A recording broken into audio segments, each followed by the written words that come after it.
So we learned last year or last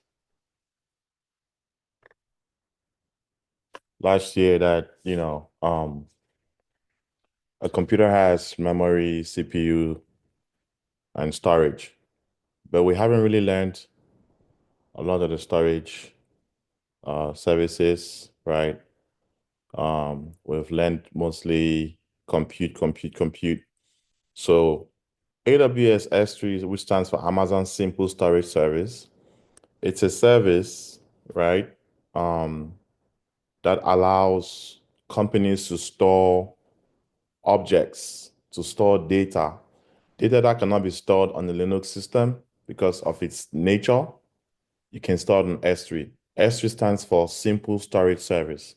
As you're aware, everything with AWS is a service, right? Why is it a service? Because they create it, they buy huge disk, they buy huge servers, they keep it in their data centers in North Virginia, and then they create an environment called AWS console. They create an environment. Let me see, log on here to where we can go buy this storage service and use it. If you wanted to store data and use it. Now, you argue, why S3? Why didn't you just store it on EC2? Why can't we just store it on EC2? I'm gonna explain why. Let me log into my account here, Authenticator, and I think it's 054388. That's the one. Okay. Um, Bill going down. Um, so this is S3 service right here. Why didn't you just store it on EC2? Let me go to the dashboard and show you guys a little bit why they can't just store everything on EC2. Like if you look at this website, if you look at Netflix like this, let's look at this site. Do you see these images on this website? All these images? These images, if you want to look at the size of these images, they are very heavy, right? This image is called an object, right? And it makes sense for us to store the image or these images, PDFs, videos, um, documents, anything that is a picture, a video, a file, a Word document. It makes sense for us to store it in an S3 bucket, right? And then we use the link of the image. See, every image has a link, copy link, and we point it in our application so that our application can, when this image you're seeing here is not really stored on this EC2 web server, no. It's stored in a different location like S3, and then the URL of that object is pointed here. What is Debo talking about? Let me open up a new whiteboard right here. There are two types of storages. There are two types of storage. There is block storage, block, and there is object storage, object storage. What is block storage? Block storage is organized data. Okay, block storage is structured, while object is unstructured. Oh, what do you mean by that, Debo? Well, block storage is things like operating system. This is an operating system. The macOS is an operating system. Microsoft Word is an application. So whatever when we install Apache on a Linux box, we install Apache, we install Nginx, we install Prometheus, Grafana, all those things that were installed on that system, all that data that were installed in that system is all structured. This image is not structured. Okay? This image is unstructured data. So we cannot store it. We can store it on an EC2 instance. Let me take that back. We can store on an EC2 instance, but it's going to be very expensive. So S3 is cheap storage. Let's look at what S3 is. If we have any questions, we're going to go to the board.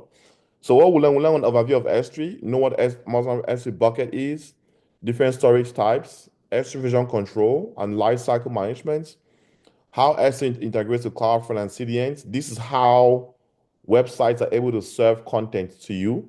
As you guys know now, the world is all about content, content, content. So all the videos and images you see on TikTok are not stored on the web servers. As you know, let's do a little refresher. As you guys know, we do have a three-tier architecture, right? Web layer, app layer, database layer. Now, this is your application stack, right? Where users connect to the web server, and then the application processes their requests, goes to the database, and the response comes all the way back. Now, this is fine and good, but when a user requests to watch a video on Netflix.com, for example, that video is not stored in this database because the video is classified as object storage. The video is an object unstructured type of storage. It's not a block storage. There's no structure to a video. A video is one huge file called MP4, or is it MP4 or DVD type? That's the type of storage, right? An Excel file or a script that would like a .sh file, a .html file, that's structured because it's code. It has a structure inside of it. If you go and open a video, let's say if I go to Zoom here and I open a Zoom video, it will not open. It makes sense? It will show me like jargons. You see what I'm saying? It will show me jargons. That's why I'm saying it's important for us to, it's very, very important for us to understand the different types of storages, right? Videos, PDF files, Word documents, images are unstructured. If you open the image will open as a colorful image. But if you wanted to see the underlying, what's behind the image is unstructured, right? We cannot quantify an image. It's not like a block type of storage. Whereas everything else that goes onto a server is block. So take note, everything that goes onto these servers that you see here are all block storage types. So most applications have what you call on the side here an S3 object storage bucket where they store images, videos, and everything is stored here. And so when the user goes to the web layer, send a request to watch a video or watch a movie on Netflix, the application goes from here, sends the request to S3 to play that video. And then the video is sent back, the link of the video is sent to the application, and the application is able to play it. The video is stored here, but the application plays it for the client, and the response goes back, and you're able to see the video. Okay? So what enables the object or the video to be played that's stored in S3 is what is called a cloud content distribution network. This is what puts the image in memory from the S3 bucket. It takes that image and put it in memory, and then the application is able to play it. Remember, you cannot see anything if it's not in memory. Everything you see is in memory. Everything you see on my screen is in memory, not in disk. Okay? This is not disk. This is object store. Objects. And then this is disk storage. So when I asked in an interview, where do you store have you ever had to deal with Dell applications that deals with files, videos, pictures, Netflix, Hulu, Paramount Plus, those apps, those streaming applications, all of them use S3. In fact, Netflix, I'm an AWS top 5 customer is Netflix. 95% of Netflix runs on AWS. 95%. Netflix was born in Salt Lake City, Utah, back in 2011. Then they went live in 2016. I was in Utah at the time. They use AWS heavily because all their movies, series is stored in S3. Now, someone like, oh, I used to see this movie, Prison Break, on Netflix. After 3 months, I don't see it anymore. We're going to talk about that as well. Because what happens is CloudFront is a service in AWS that puts the movie in memory. So when you go on Netflix.com, you see it on the dashboard of Netflix. They set something called a TTL. They set something called time to live. The time to live is set for 90 days for that movie. So after 90 days, if no one watches this movie for 90 days, the movie will automatically leave Netflix. It doesn't leave the S3 bucket, it's still in the bucket, but no one has requested to watch it. And uh, since Netflix wants to keep everything that in memory that users are requesting, they don't want to waste memory space. So if no one requests that movie, after 90 days, it will leave the CloudFront distributor network and go back to storage. It will no longer be in memory. Okay? So let's go look at S3. S3 is very interesting. It's a very, very popular service. They will look at how to get your data into and out of S3, then recommended practices, and then the cost associated with S3. Okay? So let's look at what S3. S3 provides developers and IT teams with secure, durable, and highly scalable cloud storage. Highly scalable cloud storage. Keyword, scalable, durable, secure cloud storage. It's in the cloud. That means that we don't care how much disk space we have. We don't care to know how much um we don't care to know how much space is remaining on that server. No, no, no. We just put things in S3. There has been no evidence of how much one S3 bucket, an S3 bucket is similar to a folder. Have you ever used Google Drive? Have you guys used Google Drive before? Or Dropbox? It's similar to what S3 is. If a file is too huge and you cannot email it to me, what do? You put it in Google Drive, right? Exactly. That's what S3 is. If your file is too huge, you cannot send it over the network. You put it in S3, you copy the URL of the file, and you send it to someone, and the person can see the image.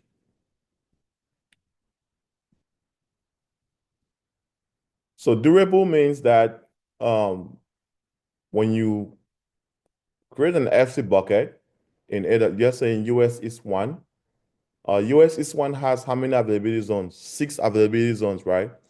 What is an availability zone? An availability zone is simply a data center where Amazon keeps all its compute resources, networking resources, storage resources. It's a huge building where it's manned by a security guard and data center operators, right?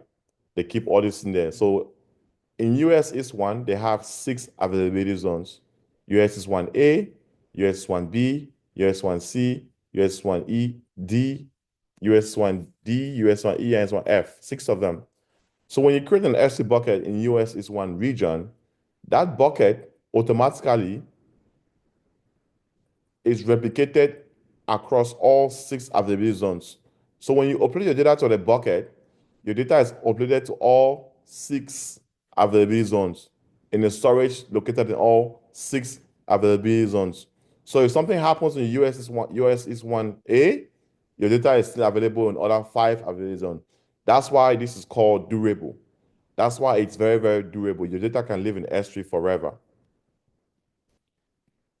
Availability. Amazon S3 is designed for 99.99% availability. You can choose the AWS region to store your data to optimize latency, minimize costs, or address regulatory compliance. Question: if I have a business, or if we have a business in New York and we want to use AWS for our business, which region are we going to use based on your knowledge of AWS that you have, Which region are we going to use? Please, I didn't get the question. If we have a business in New York and we want to use AWS S3 for our business, we need to create a bucket, right? Which region are we going to use? Knowing that we want to have low latency, right? We want to have optimized latency, we want to minimize costs, and we want to also address regulatory compliance. It's a business. It's a healthcare company that requires all data live within the United States, and also we need to also make sure that our application can request a data within low latency. What's latency? The amount of time it takes to send a request and get a response. So we want low latency, right? Like 10 milliseconds on. What region are you going to use if the business is in New York? The one closest from where you are, from New York. Slap yourself, Kwasi. After you give the interview, the one closest to where you are, which one? Is it The one closest from New York. Which US is what? one. Which region? Hey, Kwasi, crack yourself. Eastern? Huh? Mm. Who is talking? US East one or two. Eastern. There's What? no all. Somebody please speak and give me the answer. I know there's only one person who knows the answer in this class that I know for sure, but I want someone else to speak. You have a business in New York. You want to create an S2 bucket. You want to create anything, even EC2, anything you want to create.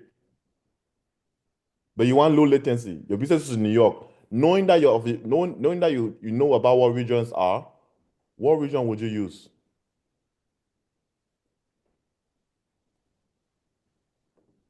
Come on, guys. US East one or two. I told you there's no or. Yeah, I'll use US East one Why? because it's close to New York. So you know that they want you using two.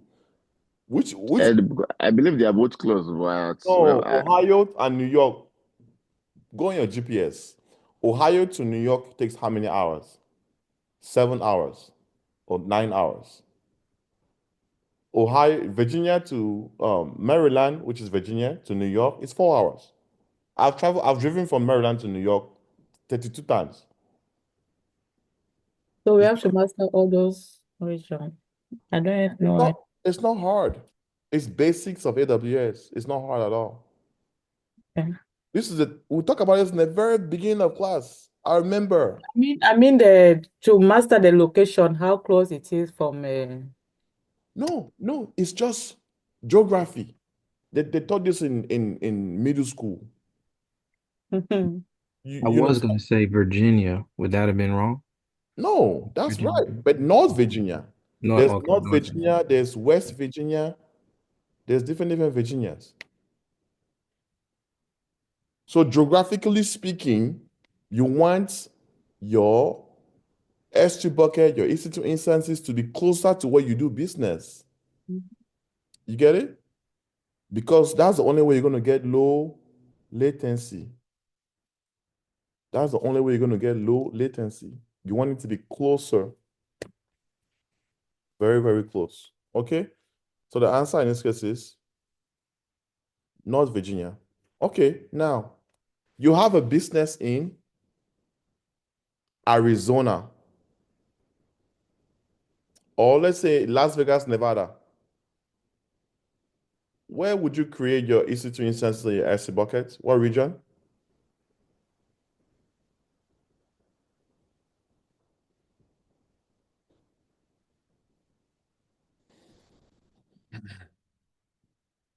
It's an interview question, so let's deal with it now.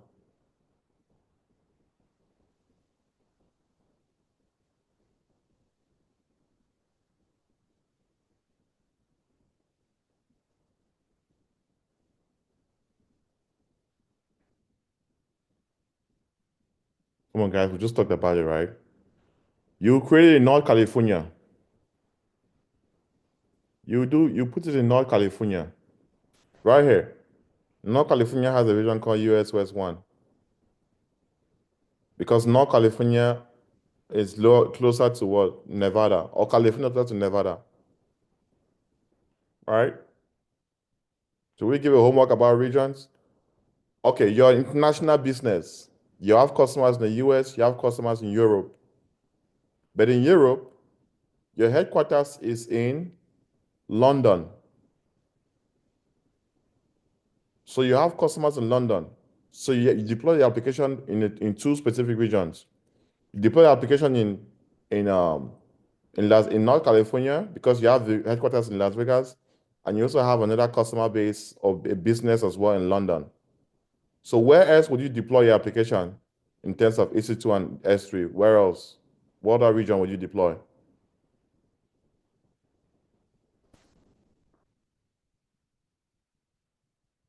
London. Guys, this is an interview question now. They'll ask you that have you ever dealt with multi-region deployment? Multi-region deployment in AWS.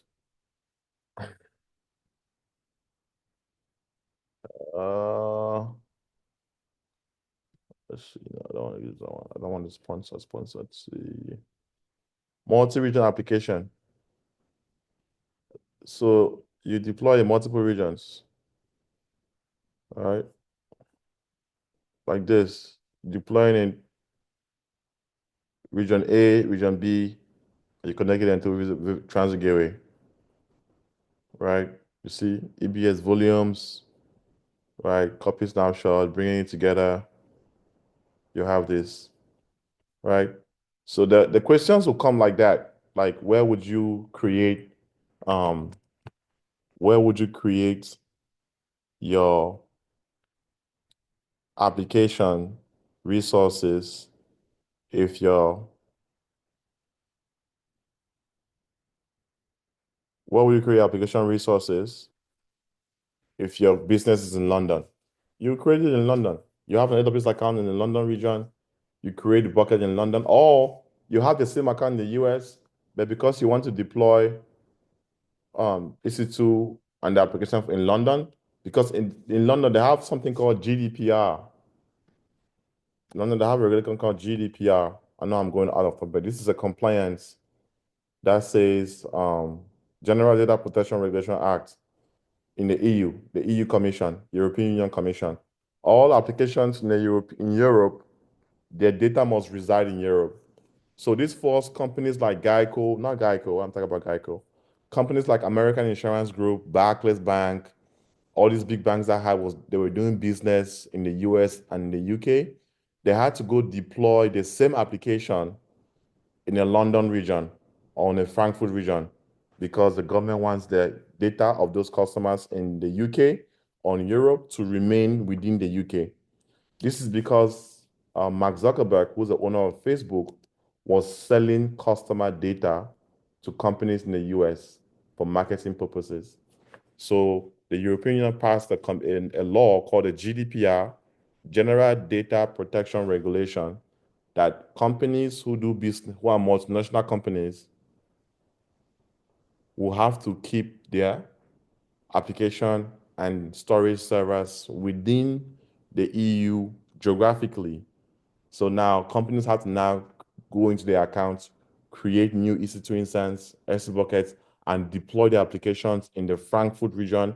If the customers are in Germany, in the London region for London. So now they have more servers that they run in this region. That's the advantage of having AWS.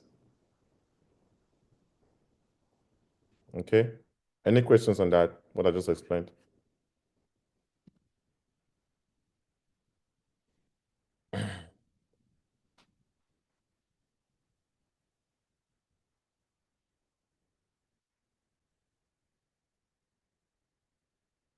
No? Okay, so availability, you can choose the region in which you want availability. So for example, if you choose US East 1, you have 6 availability zones. Your data, when you load the data in there, your data will be replicated across the multiple availability. In this diagram, you only see 3 because in the beginning of time, AWS had only 3 availability zones, right?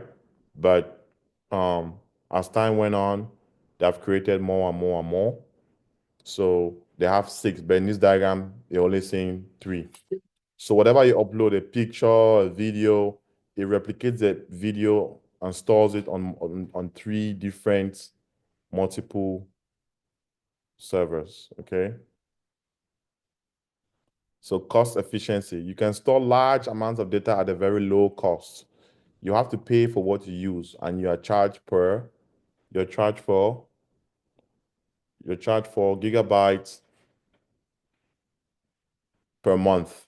I don't know, it's very, very low though. It's like what, 25 cents per gigabyte? Something like that. I don't know. But it's very, very cheap and very, very low cost. S3 offers a variety of different storage classes based on which you can categorize. So with S3, you can use Redshift with S3, you can use RDS, DynamoDB, or CloudFront. Okay.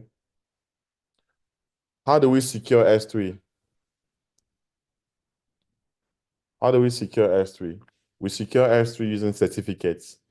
So why certificates, Zibo? What is certificates? So when you see this URL here, right? You see this URL here, it says HTTPS, right? Right here. So if you open this, connection is secure, and you look at the certificate right here, we can look at this, more information. You can see here that it's all a certificate. A certificate is a security document that signs the connection that we are looking at, that is happening. So if you look at the certificate, you can see here, aws.amazon.com. It's signed by, where is it? That means that Amazon verifies that this connection that we connect to their website is secure. Okay?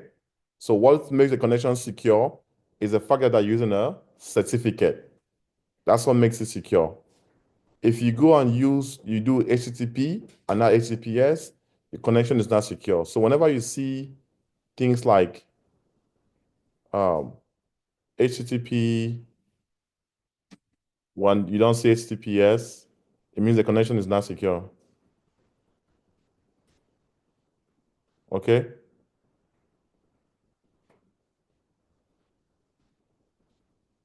Any questions so far?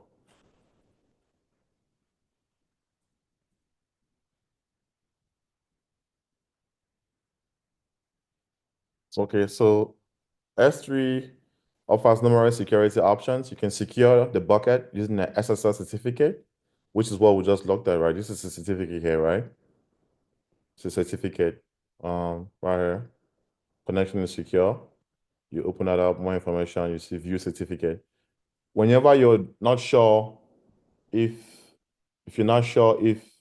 a site is secure, always go look at the certificate and see who signed it. You can look at the root certificate, you can look at that. Even for this other application here, let's see, this one right here, it's secure as well. You can go look at who signed it, who signed the certificate, it's verified by this company here, Centigo Limited. It's in Greater Manchester in Great Britain. That's the issue of the certificate in Great Britain. You see that? So even this one, you can go look at this. This is Amazon. You can look at this Google right here. Secure by connection secure, verified by Google Trusted Services. It's a company that verifies certificates. They verify that connection connection is secure. So the country is US, Google Trust Services. That's the organization that verifies your connection. Okay. And you can see all these cryptographic keys and fingerprints. It means that every communication between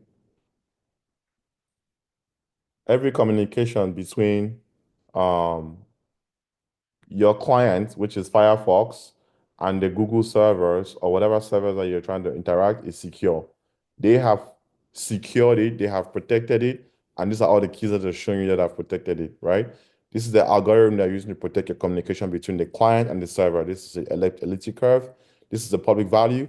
They have a private that I've kept secretly, and so your connection is secure. So you can go ahead and make payments with your credit card on this side without getting scared that someone's going to hack into your information.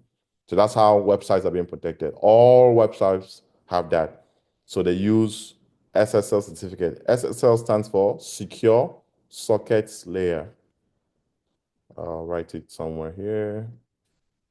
SSL stands for Secure Sockets Layer. On the On the OSI model layer, I'll show you where it is. Where will SSL fall? On the OSI layer. Between the client and the server, where will it fall? Between a network And transport. thank you. Please give a round of applause for Isabel, man. Isabel is a senior SRE. She's a senior SRE, man. It's not easy, man. It's not easy. SSL is here because, again, this is when the client side, this is the server side, right? And this is where information leaves the client to the server. So over that open network, right, the internet, that's where Google, Amazon, this company are guaranteeing that your connection is secure. Once you send a request to the server, you put your password and username and everything, you log in, it's secure. Once you log in, it's secure. This is my account, right? I'm logged in. This is my account. I'm logged in. That's me, Dibongo, right? I'm logged in. So my connection is secure. This is my Amazon account. I'm logged in. It's secure. Once you log in, it's secure. And they use SSL certificates to secure that connection. All the images I'm seeing on there is coming from S3. Okay. There's also encryption as well. Encryption is what? Encryption is simply making your data unseeable by people who do not have access to it. So what's encryption? For example, if you have something like this, I am a man. If you encrypt this information, if you encrypt it, it will not show like this anymore. It will be something like this, right? Once you encrypt it. So this is encrypted.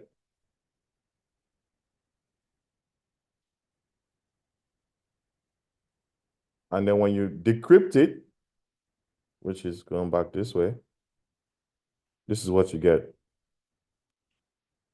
Decrypt. Right? So this is unencrypted. Guys, don't get this wrong. Some interview guy was playing with me one time, was saying, what do you call the phrase when you decrypt it? It's not decrypted. It's not decrypted. It's unencrypted. This is an unencrypted text. I am a man. When you encrypt the text, it becomes like this. It's gibberish. You cannot see it. This is encrypted. So the action is decrypt. And Kobe Karami, you're an English major. And the verb is what? Unencrypted? That's how it is? Yeah, sounds right. Yeah, okay, cool. So the action is encrypt, the verb is unencrypted. So when you encrypt the phrase, it becomes like this. It becomes encrypted and you'll not be able to see it. For you to decrypt it, you need the encryption key. You need an encryption key. Encryption key. This encryption key is stored only by authorized users. Whenever you encrypt a phrase, you use the encryption key to encrypt the phrase to become encrypted. When you want to decrypt it, you need the same encryption key to decrypt this phrase to become unencrypted. Got it? Is it clear? It's like when you want to lock a door, you need a key now, right? And to open the door, you need a key, right? That's it. It's that simple. So in S3 bucket, we can encrypt our whole S3 bucket, or we can encrypt the objects in the S3 bucket. This is an S3 bucket, right? S3 bucket.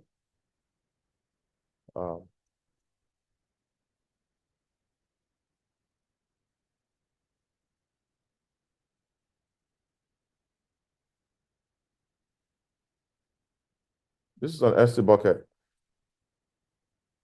Empty. This is an S3 bucket with objects. So you can encrypt this bucket empty. You can encrypt it. Once you encrypt the bucket empty, anything you put in this bucket becomes what? Encrypted automatically.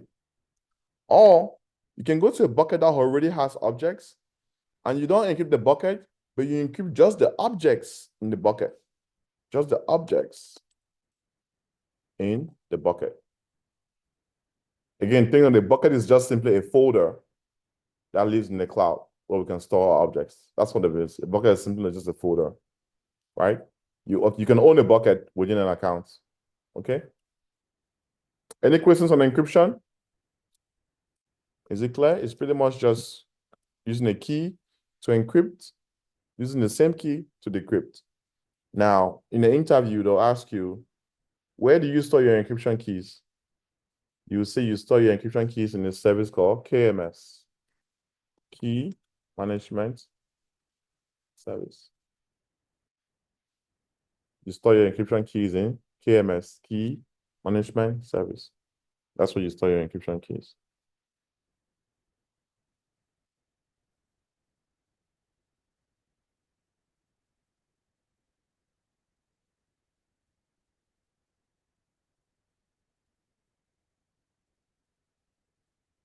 Any questions?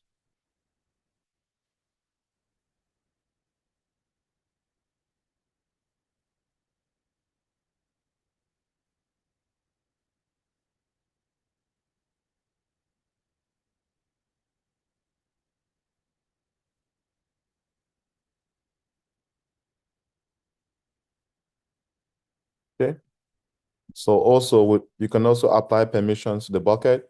Permissions mean that who you want to allow access to the bucket and deny access to the bucket, right? And then also you can also apply IAM policies, which we'll look at IAM as well. So S3 is scalable. Amazon allows you to store as much data as you want. The storage is elastic, so you can scale up and down as required. However, there's no scale down to S3 because, again, it's storage that we don't really see how much availability is in there and nothing like that, right? So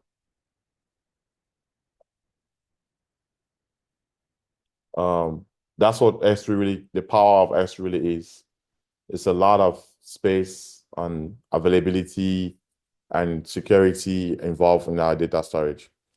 You can configure notifications to be sent when objects are loaded into Amazon S3, right? Like using SNS notifications. So like, let's say you have a process that every time in the morning or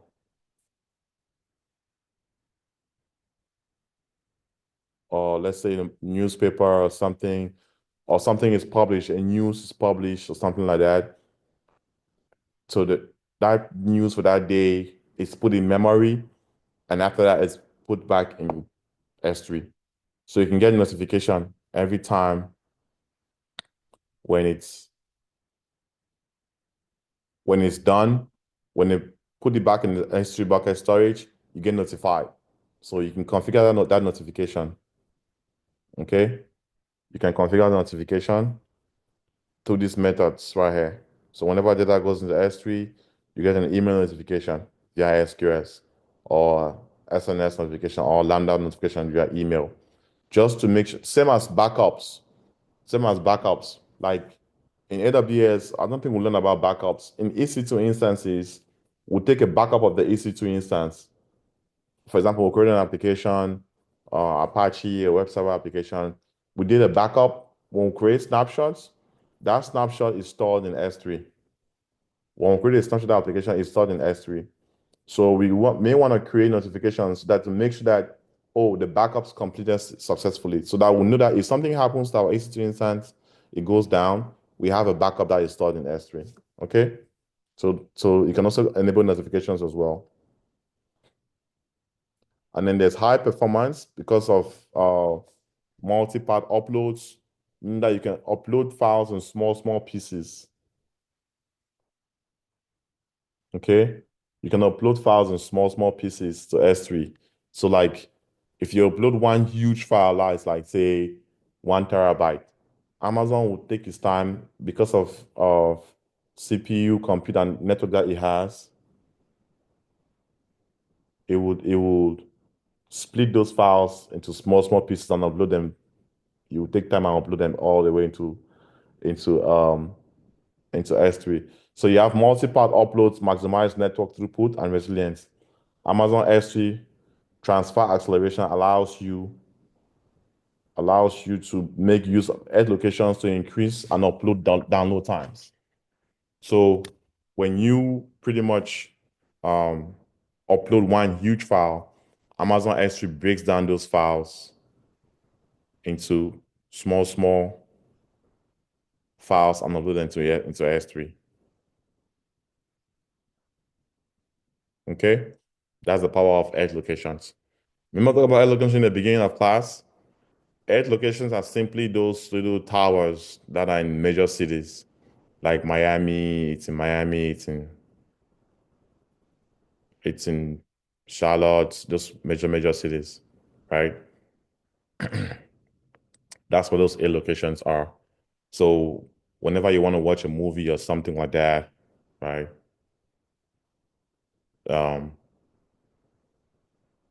Those edge locations help you to pretty much download the file from the S3 bucket in Node, US, Virginia, put it in memory, and then you're able to view it in your house, right? So we'll see more of that S3 CloudFront distribution and all that stuff. Okay. Any questions so far? S3 can be integrated with many other AWS services, right? Like CloudFront, CloudWatch, RDS, Lambda, all these services. It's easy to use. It has multiple connectivity options. You have the simple web-based console, AWS CLI method.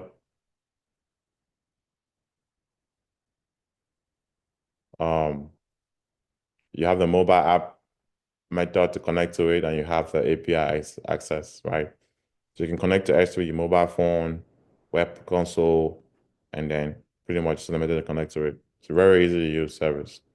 You can use S3 to store and back up your files. If you have too many pictures on your phone and stuff like that, you don't have space to store it. You don't want to pay for iCloud storage because iCloud is what, $299 a month. It's very expensive. You can store it in S3. S3 is super cheap. It can be like 75 cents every 6 months. You can put them in S3 and store them there, right? Backup and archiving. It's very elastic as well. It is used for web scale computing. It's an object-based store. So companies use S3 for storing their images that they'll put in their web application, right? Like I say, it's an object-based store and it's accessible via a web interface. So you can store and retrieve your data anywhere on the web from anywhere in the world.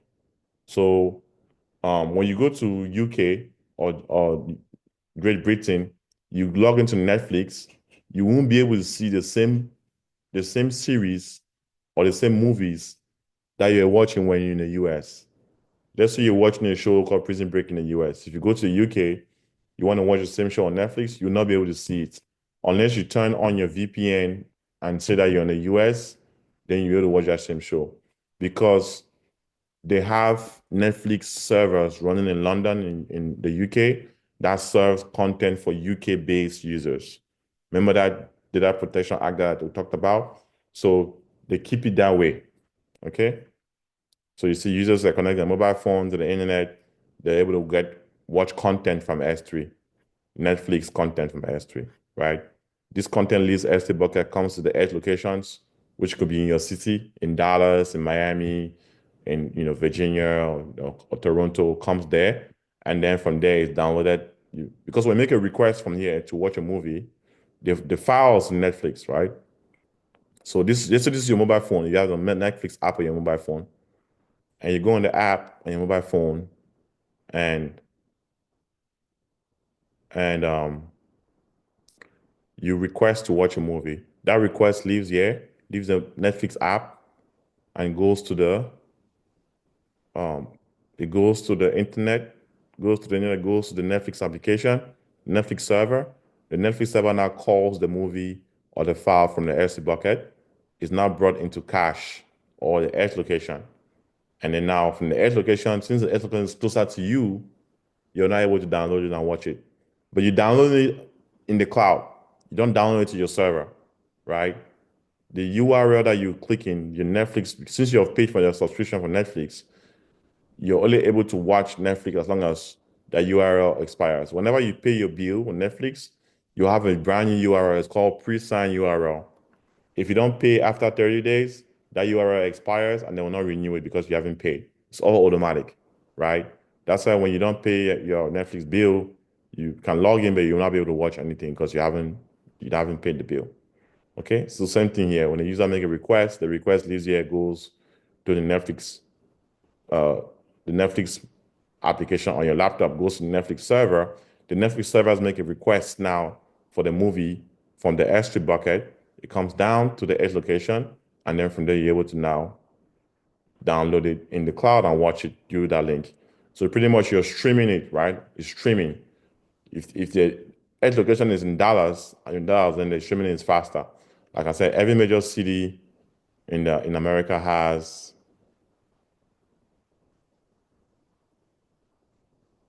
every major streaming has city has an edge location, right? So content storage and distribution. This is what I was talking about. You can offload your entire storage infrastructure to the cloud to minimize costs. So all your storage, your files, the videos, everything. This is what Netflix did. Downloaded all their storage in the cloud. You can distribute your content directly from S3 to end users. So they have their content in S3 and they want to distribute directly to end users, right? Or use S3 as a source to deliver the content to Amazon Cloud from edge location. So this is what Netflix did.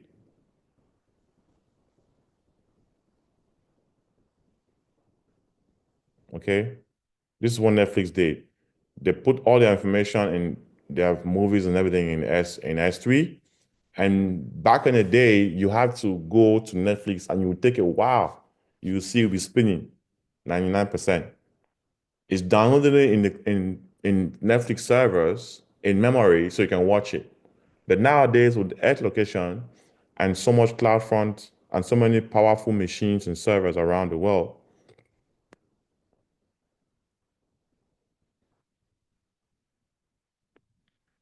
and so many servers around the world, they put it in an edge location and cache it in there, cache, memory, and then users are able to watch it easily because now every city has a cache. Okay? So, any questions on that? Big data?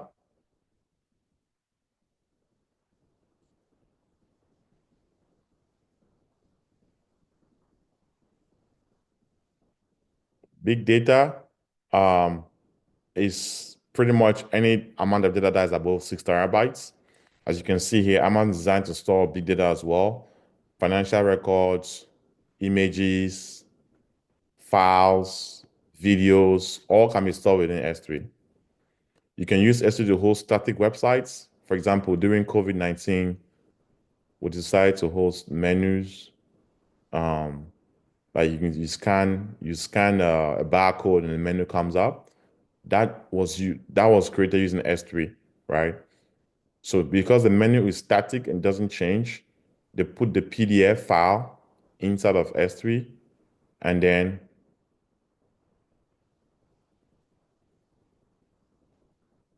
they put the file inside of S3 and then they pretty much generate a URL using Python code. So whenever you scan that QR code, I said the QR code, you can see the menu pretty much, but the actual PDF file for the menu is stored in S3. Okay, so it provides you with a highly available hosting solution as well. You can host your cheap websites on S3. Disaster recovery, Amazon offers you a disaster recovery solution. All data that you store is automatically replicated to different availability zones, right? So you can copy it to other regions using cross-region replication. So pretty much that's it. So S3 is stored in buckets. The data is stored in something called buckets.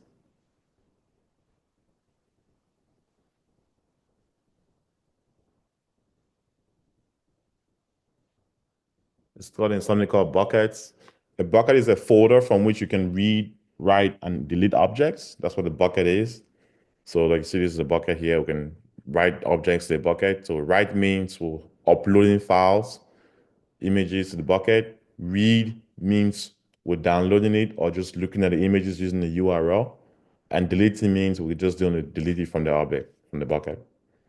So you can store as many objects as you want in the bucket, but objects are limited in size to 5 terabytes. And the largest put operation, put means upload. So the 5 API calls, let me just get this out of the way real quick. API stands for application programming interface. Okay. This is the engine of all applications. All applications, everything goes to an API. Okay. There's 2 types of APIs. You have REST APIs and you have SOAP APIs. You can look at what I mean, right? Most of us we all use REST APIs. Most applications, 90% is REST APIs. Only Microsoft uses SOAP APIs. So what are the various types of APIs? Puts. You have a put operation. You have delete. You have get. And I'll explain what is that. You have post. You have patch. I think these are the 5 main ones. Tulu, am I missing anyone? Am I missing anyone? Oh, this is the 5 main ones, right? I think so. No, these are the ones I know also. Yeah, okay. So what is a put? A put is simply putting something into a file. A put is the same as an upload. Upload, write to a file, right?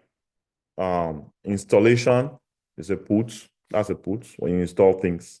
That's it. Simple as that. Know that in IT, a put request. These are all requests, guys. Okay, it makes sense now. These are all requests. Then on API is the request and the response. That I'm talking since the class I'm talking about request and response. All these are all APIs. Whenever a client sends a request, it's an API request. What type of request is it? That's what it is, right? A put request, delete request. There's also a connection request as well. But that one is obvious. So that don't really this is the most basic one. It's very obvious. You must connect to something before you can do anything. If you don't connect, you're not doing none of these ones, right? So this is the first one, connection request. And then here you have the response on this side. What's here? The client. What's here? The server. The responses are what here? Okay, which is the same as 200 as a code. Or failed, which is what? You have 404, you have 505, 504. When you say 404 or 400 error, what side is it on? Where is it coming from? Server. Hey, no, a client. Lord have mercy. Be careful, oh, Kwasi. Don't be rushing to answer like Quincy and answer the wrong thing. Be careful. Travel. Okay. So put, upload, write, install, response. Okay. Delete means what? Remove. So delete request is remove object. Okay. Get. What's a get? Get request is what? Download. Download. Read. Uninstall. No. Download and read is a get request, right? You're removing, yes. Yeah, uninstall as well. Uninstall. Uninstall.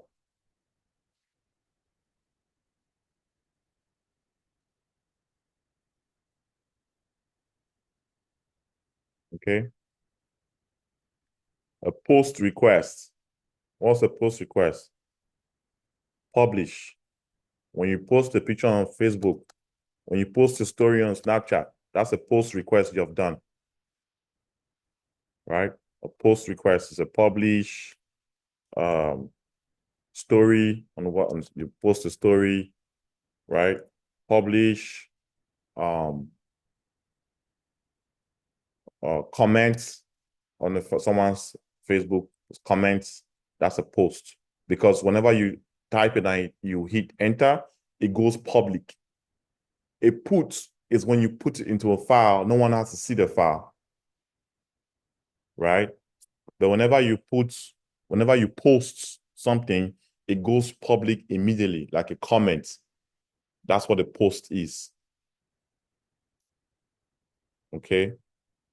That's what a post is. And then a patch. A patch now is for us SREs. This is where we'll do software update on our systems. Software update on our system. That's a patch. You patch when you say you patch requests, you're doing a patching of the system. Yum update, for example, it's a patch, right? A Yum update, that's a patch.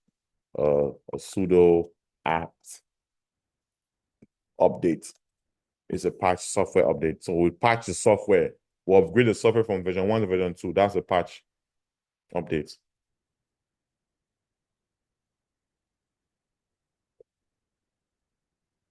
Okay. And then connection requests simply what? When a client sends a connection, is simply sending requests to connect. And in all of these requests that you see here, the response can either be OK 200 or 404 or 504. What's 504? What side is it on, client or server side?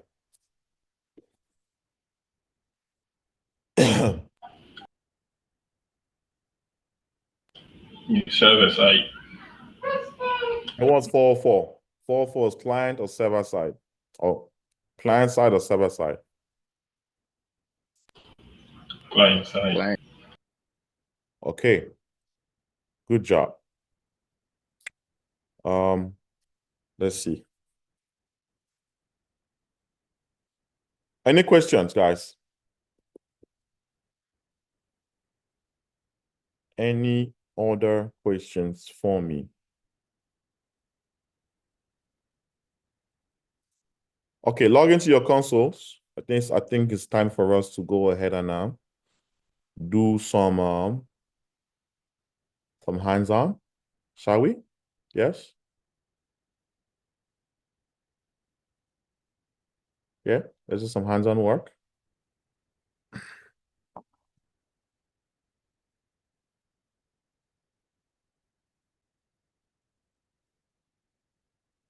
You log into your console. We're gonna go create an S3 bucket. Let me know when you're logged in. Just I'm gonna pause recording. Let me know when you're. So go to your AWS console. Land here. When you land, you can go to click on this. You click on all services here. And if you just type S3 in your search bar, S3, it should come up like that. Click S3, let's open the service. Yours will look a little different, right? You don't have any S3 bucket. I have a lot of S3 buckets here, right? So mine's a little bit different. Is everybody here? I'm not leaving nobody behind this here.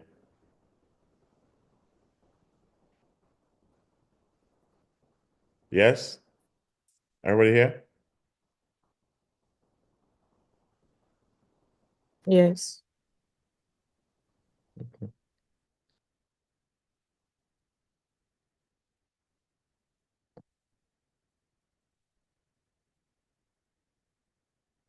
Okay, so let's create right here. Let's create a bucket. If you realize every time you go to a service in AWS, whenever you see the orange button, that means create, right? AWS they got better because before people will come on there and like what? But you see this orange means create. So let's go ahead and click create bucket, and then we'll stop there. Let's go back to the notes and learn the rules of a bucket. So we'll learn. Sorry about that. We'll learn what a bucket is. So bucket security. You can control access to each bucket action. You can create a bucket. You can create a bucket. You can delete a bucket. You can retrieve objects from a bucket. Okay? You can create a bucket. You can delete a bucket. And you can retrieve objects from a bucket. These are the major three things you can do with a bucket. These are not API actions. These are not API actions. These are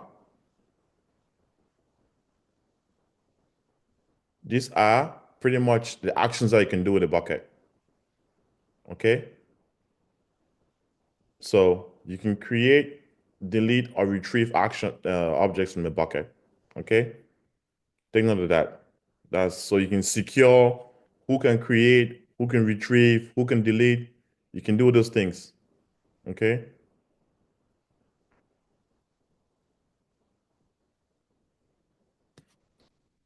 So create bucket using a web console. So what to do?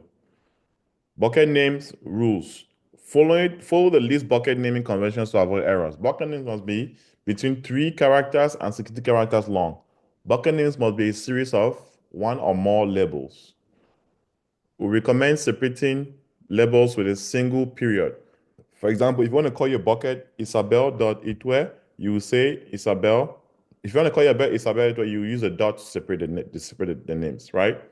So bucket names can contain lowercase letters, numbers, and hyphens. You can say quasi-AWS, right? Or you can say quasi_AWS, right? Remember, each label must start and end with a lowercase letter, right? So pretty much a bucket is like a domain name. A bucket is like a domain name. It's a unique name, very unique name, that once you create a bucket name called Isabel, no one else can have that same bucket name again. Okay, only you can have that name. So it's good to really take note of that. Buckets have the following restrictions attached to them. You can create a maximum of 100 buckets in AWS accounts. Okay. You can transfer ownership of a bucket. You can store an unlimited number of objects in a bucket as well.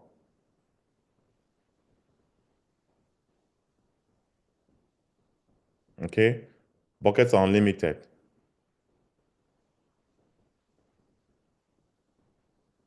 Okay. You can store, you can't create a bucket within a bucket. That's nothing to, that's a restriction that you can have, right? You can't create a bucket within a bucket. Okay. So let's go ahead and create a bucket now that we know those things. So go ahead and give the bucket a name, whatever name you like.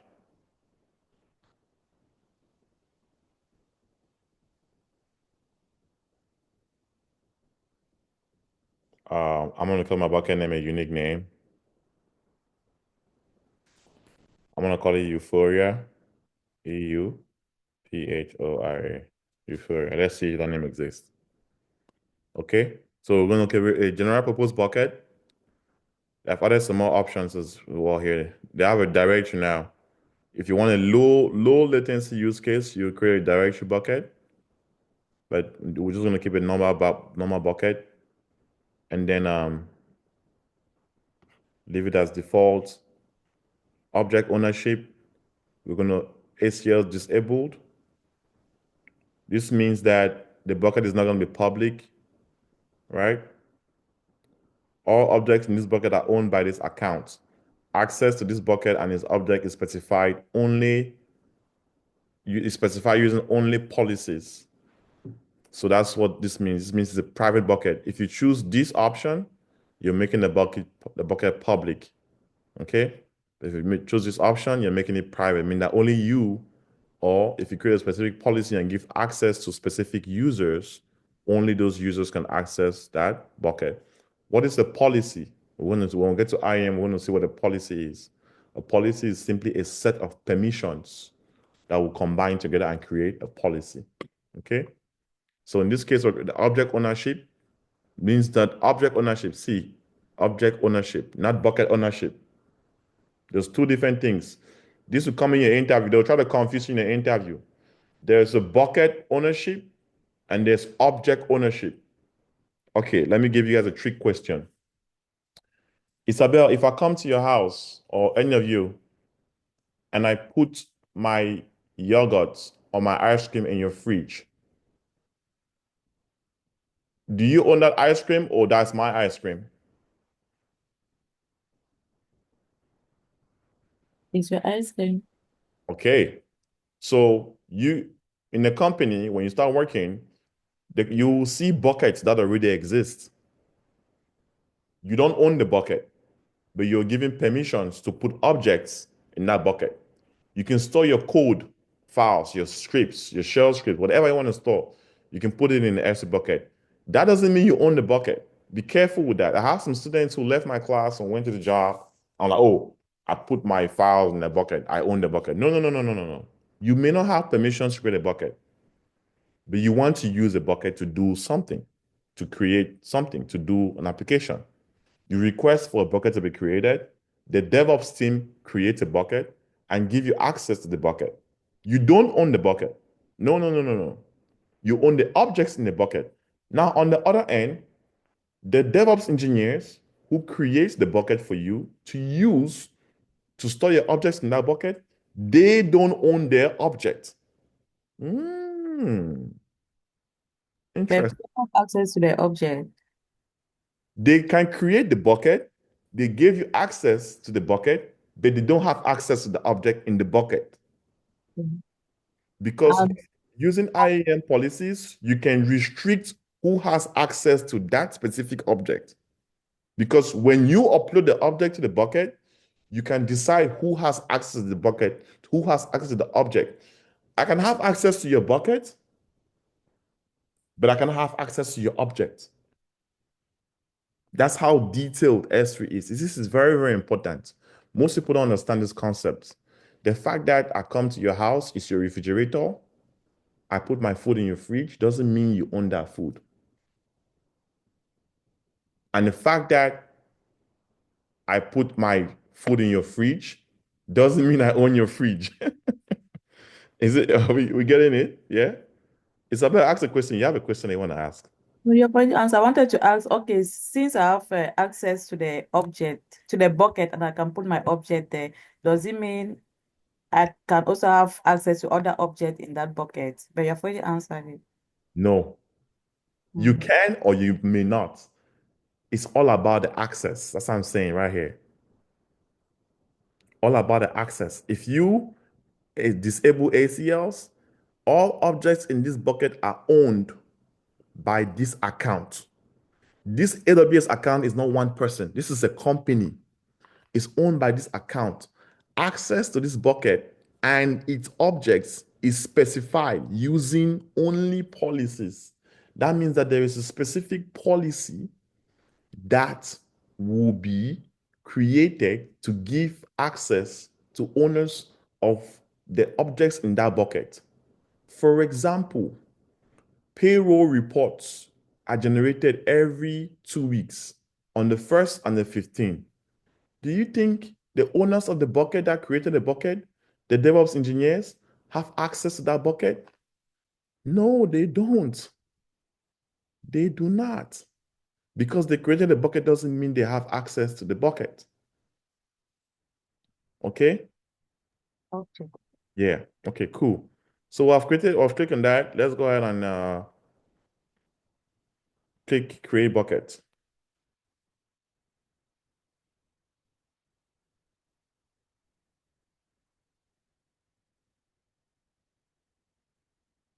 My bucket failed. Look at that. Bucket name already exists. So what do I do? Was everyone able to create that bucket, or then having bucket name already exists? I created mine. What name did you use? Very unique name, huh? Isabel.bucket. Oh, very smart. So let me see. Area dot buckets. Let's see. Create. Oh, look at that. It works. Created. Nice. However, when you start working, most companies will give you a naming convention, right? You will have a naming convention.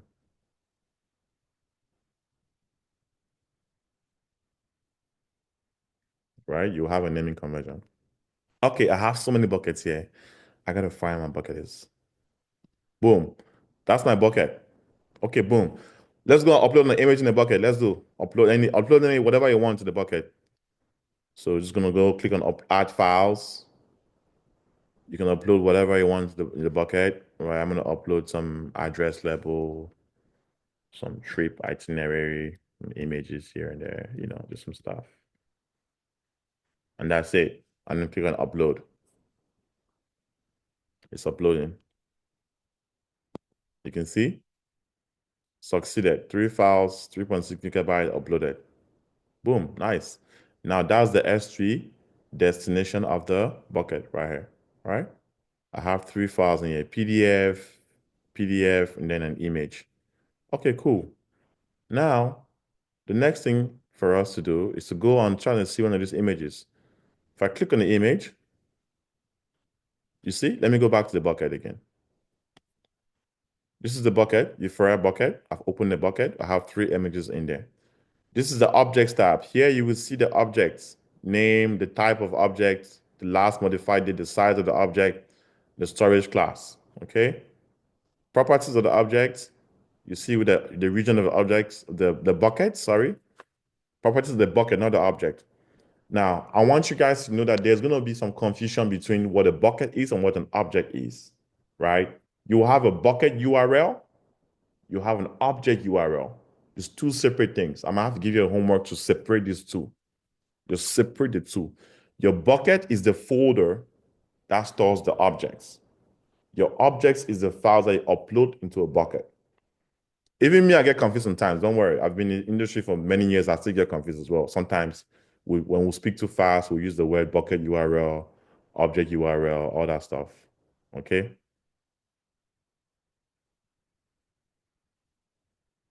Okay. So objects, this is the object. Click on the object here. This is the object URL. This is the object URL. If you go back to the bucket, click on the bucket, and you go to properties, you scroll down, you can see permissions. You can look at permissions. You can see block all public access on. So it's a private bucket.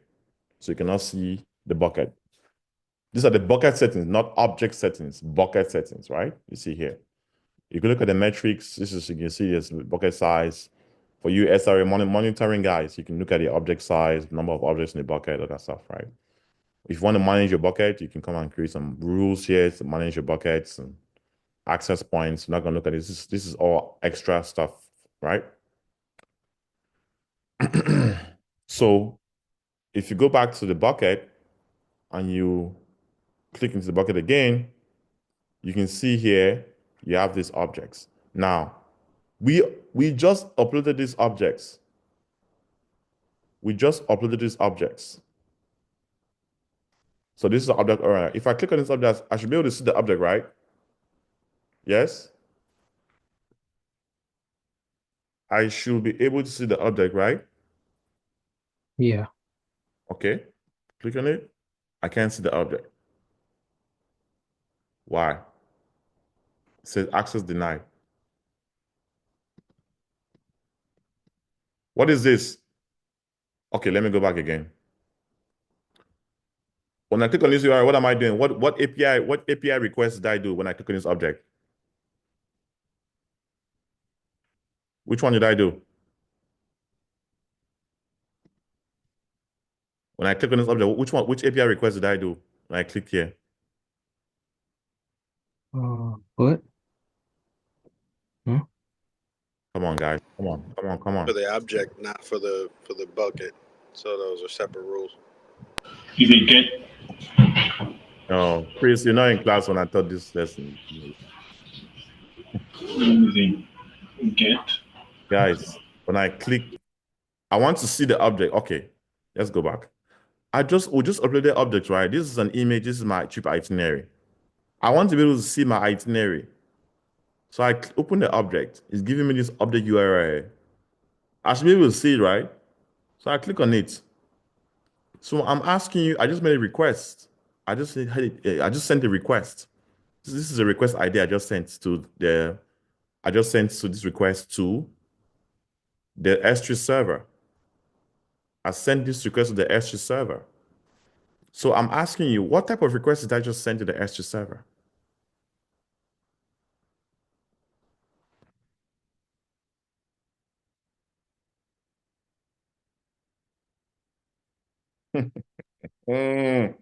Connection. Oh, Kobe, it's not funny, man. It's not funny. We're not joking, man. It's not funny, guys. I'm serious. I just said I want to look at the image. I want to see my image. I want to see my trip itinerary. I want to see it. This is a PDF document. I want to open it. So which one here closely relates to opening a file, to reading a file? Which of these requests? A get. Come on, guys. I said that first time you didn't say anything. You don't speak up correctly. You have a communication issue. You don't speak up when you want to speak with confidence so the interviewer can hear you and understand your answer. Don't be scared, guys. I'm going to invite one of my excellents to come and speak to you guys maybe on Monday for like an hour because you guys are scared. I'm sorry, you're scared. I don't know why you're scared.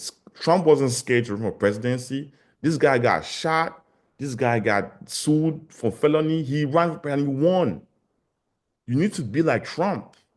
You need to win. You guys are winners. You have to stop being scared. Speak up confidently. If you're wrong, you're wrong. If you're right, you're right. Move on. It's get. Because when you click on this URL, you're sending a get request. This is a request ID. And this is a message you're trying to see. And we're going to access, this is the error code, access denied. And this is the host ID of the server that is storing our image. The S3 server storing our image. This is it here. This is the host ID of the S3 location where our image is stored. But in the beginning, I said to you guys, no, let's go back. You go to permissions. What does it say? What is this? Read it. Passy, read it. Somebody read it. Block all public access. So if all public access is blocked, how are we going to be able to see the objects in here? It's blocked. We can't see it. We put our food in Isabel's fridge, but Isabel has blocked the fridge. So can we see our food? No, we cannot. No, we cannot. That's where we come now to object bucket permissions and then object permission. So there's two layers. So now we have to unblock the bucket and then we unblock the object. You can unblock the bucket. Look at the bucket owner, Dormore Shopping. This is the owner of this bucket. Sorry, this object. I said bucket. See, I get confused too with object and bucket. They're so similar. The object owner is Dormore because Dormore, the user Dormore here, is the one who uploaded the object in the account. If I create a user called Isabel and allow her to upload an image in this bucket, then she will be the owner of this object. If Isabel uploaded trip itinerary -1, her name will show here, owner of the object.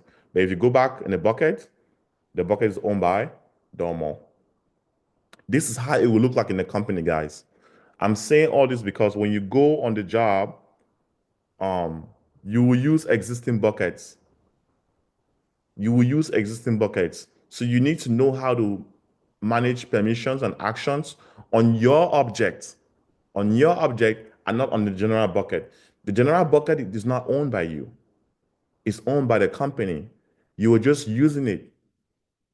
I'm here for a short time, not for a long time. What was that song? What was that song? Drake? Yeah, for, you know. So you're gonna use the bucket.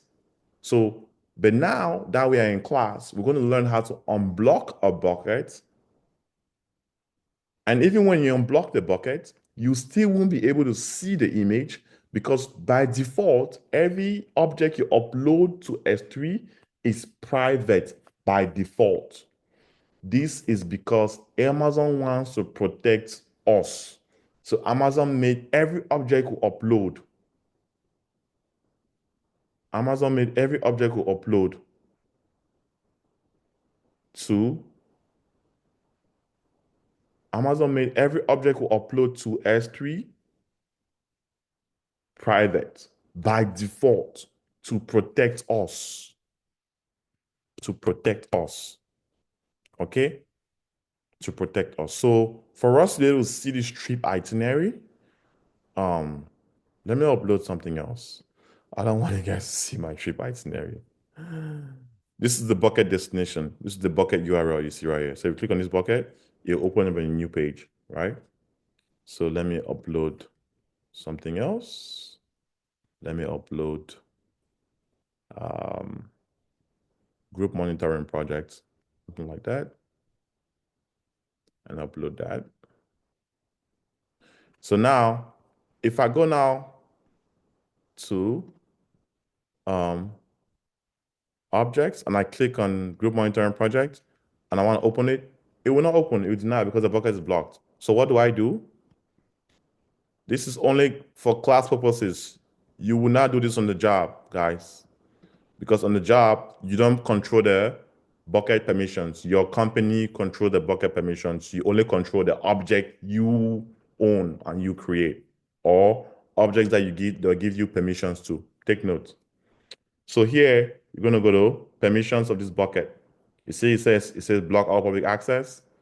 You're going to go ahead and edit bucket policy. Sorry, no, not this. Sorry, go back. Go back to the bucket, permissions, edit, and you're gonna uncheck this box. So now we're saying don't block public access. However, you can still say block access to buckets and objects to specific things. But for now, I want to just unblock all access so we can access our objects that we put in the bucket. This is not best practice. This is only for learning in class. On the job, the DevOps engineers will be the one to manage the bucket settings. You only manage the objects that you create and you manage. They handle the bucket settings. We're going to save this change. It's going to warn you. Updating the bucket policies, bucket access settings for the bucket will affect the bucket and all objects within this bucket. This may result in some objects becoming public. This is because when the buckets become public, it's public to the public. Like everyone in the internet can see the object or can access your objects in your bucket. I'm going to type confirm and then confirm. Now the bucket is public. If I go now to the objects and click on an object here, would I still be able to see the object? No. Why? Because all objects uploaded to an S3 bucket by default is private. So now I have to go now to this specific object itself. You see, when I click here, I was in the bucket permissions. It's off.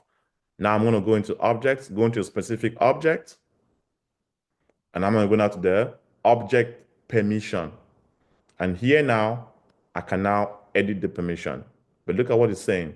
This bucket has a bucket owner enforced setting applied for object ownership. So it means when bucket owner enforced is applied, use bucket policies. So let me go to bucket owner enforced and enable. See, I'm going to disable ACLs and save it. I acknowledge and save it.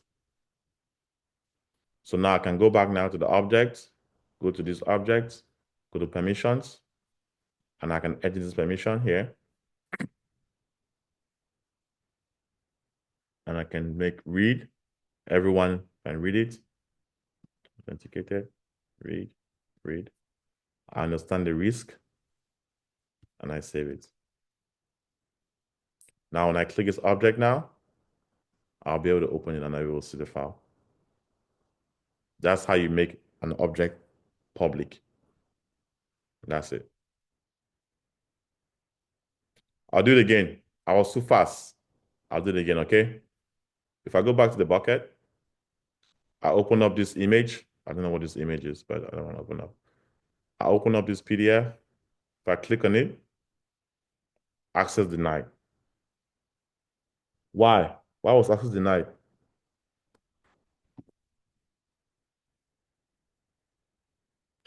Because it's still private. No, yeah, it's obviously it's private, but why is it private by default? Protect your account Protection. for security.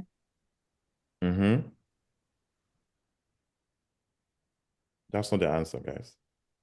What did we say? By default, all objects uploaded to Public access is blocked by default. By default, public access is blocked, and by default, all objects uploaded to an S3 bucket are private by default. So you need to manually go ahead and make the object public, or you can use a bucket policy. Okay? So I'm going to do it one more time, and then I'm going to give you guys some time to go ahead and practice making an object public. So I'm going to go back here. The first thing you want to do to make your bucket public is go to the bucket. You go to permissions. You edit permissions here, and you uncheck that, and you save it, and you confirm. Okay?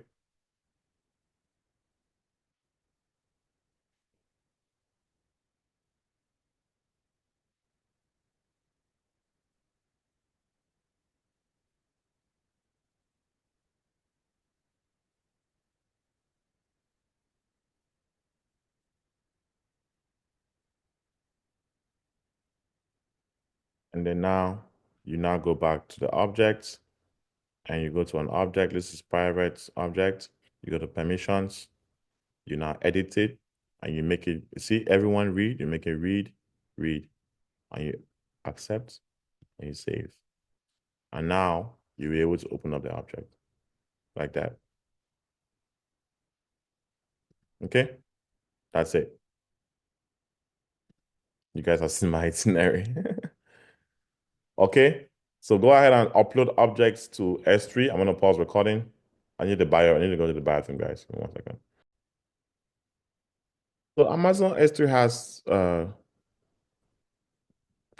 3 storage classes. You have Amazon Standard, which is what we just used. You have a cheaper class, Amazon S3 Standard for infrequent access. So if you're not using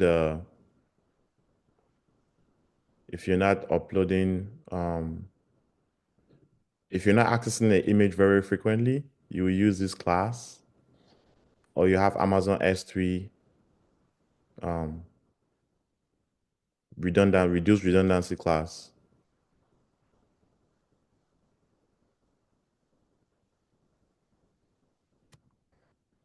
And then you have Amazon Glacier.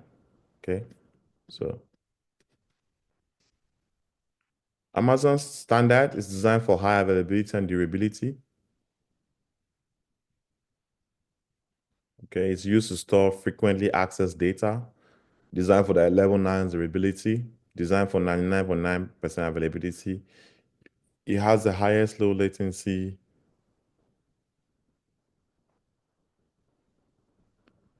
It has the highest low latency and also high throughput as well. You can use Amazon S3 for the following. You can use it for dynamic websites, cloud applications, mobile applications, file storage, uploads, access in real time. That's what you can use the standard for. The standard use cases. This is the standard. So this is what most companies use. Standard use cases. And then the infrequent access.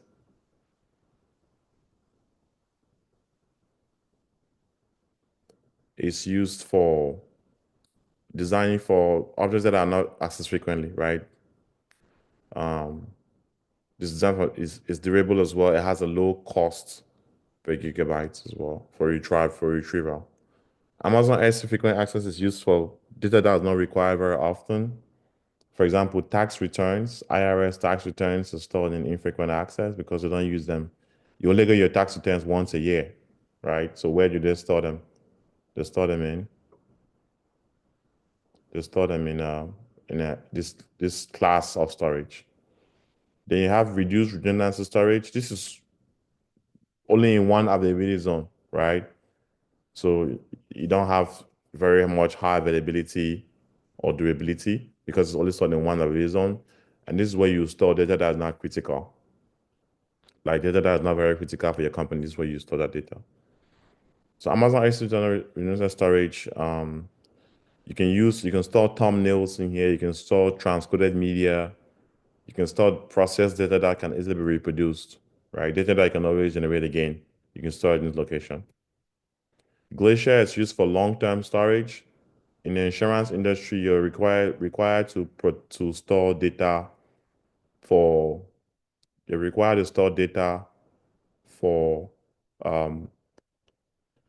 8 years. So you store that data in Glacier. So Glacier can store data for a long time. It provides a secure vault lock feature. One vault is 40 terabytes each, right? That's Glacier. So Glacier is for database backups, audit log files, compliance data. Like I just said, insurance industries, you're supposed to keep data for 8 years. Same thing with healthcare. I think healthcare is 8 years as well. Driving record is 7 years. Background checks is 7 years. Court documents is 7 years. So you keep other records in Glacier. So these are the retrieval times and retrieval options for those various classes. If you want it to be very fast, 1 to 5 minutes from Glacier, you pay a high cost. If you want standard 3 to 5 hours, you pay per 1,000 requests. And if you want a bulk request, 5 to 8 hours, you pay low cost. So if you want to get your data out of Glacier, these are your options that you have.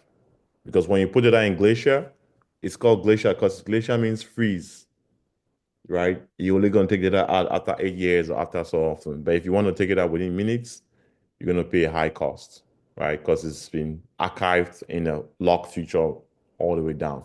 So they have to go unencrypted. They have to most of the time it's compressed. It's compressed, and kept in that lock vault feature, that lock in the vault. So if you want to request the data within 5 minutes, they have to go uncompress it or decompress the data and then give it to you. So you have to pay a cost for the retrieval. And these are the various storage. I'll take a picture of this. This is an important picture to have in the back of your mind. This picture right here. It comes in the exam if you're going to take the AWS exam, right? Yeah, standard IA, Glacier, and IRS. This is reduced redundancy. So the durability, when they say level 9, it means it's 99.99. That's at level 9s. Level 9 to level 9s. Availability is only available for standard and standard infrequently access. Glacier doesn't have high availability. Okay? And then all of them offer millisecond latency except Glacier. Glacier is from minutes to hours. Okay? And then you can create an Amazon S3 website from the internet. So you can easily host a static website from Amazon S3. You can configure buckets for static website hosting and then upload your website code to your bucket. It will become accessible from any URL. The naming convention is bucketname.s3-website-aws-region.amazon.com. So if you wanted your website name to be Isabel, you put the bucket name to be Isabel.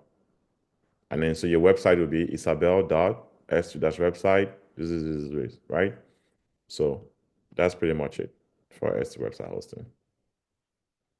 You can provide URL access to the objects stored in your bucket by enabling website hosting. For example, you can upload a file called photo.dis, and when you enable S3 hosting in that bucket, whenever I go to this location, you'll be able to see that object. Okay? Same thing with an index.html file as well. That's how you can make an S3 bucket a website. Now let's check. Amazon S3 bucket names have to be, which one? What's the answer?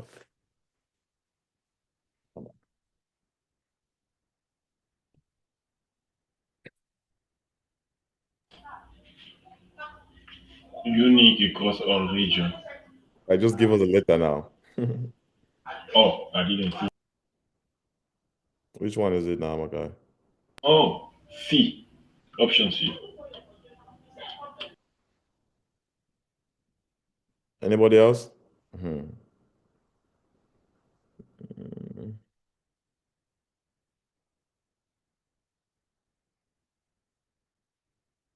Anybody else? C. Anybody else? B.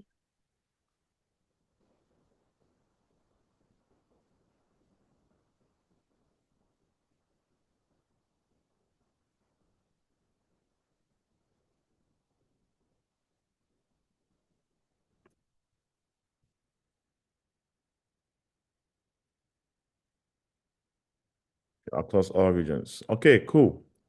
So that's it for S3. We're not going to go through all this versioning stuff and all the extra stuff. Your assignments here is all the way to the end. Your assignment is all the way to the end. You can read all these best practices for your own knowledge, but your assignment is all the way here. Create an Amazon S3 bucket.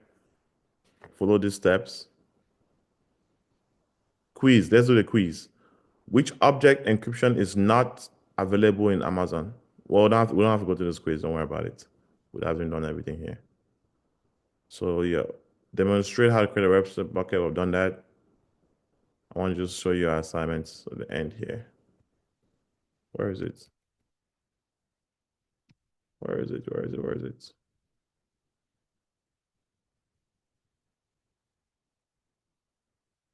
Okay, this is it. Right here. Create an Amazon S3 bucket and then classify them into frequently accessed critical data, periodic data. So you're going to create 3 buckets for each of the data categories and configure version and lifecycle management. That's pretty much it.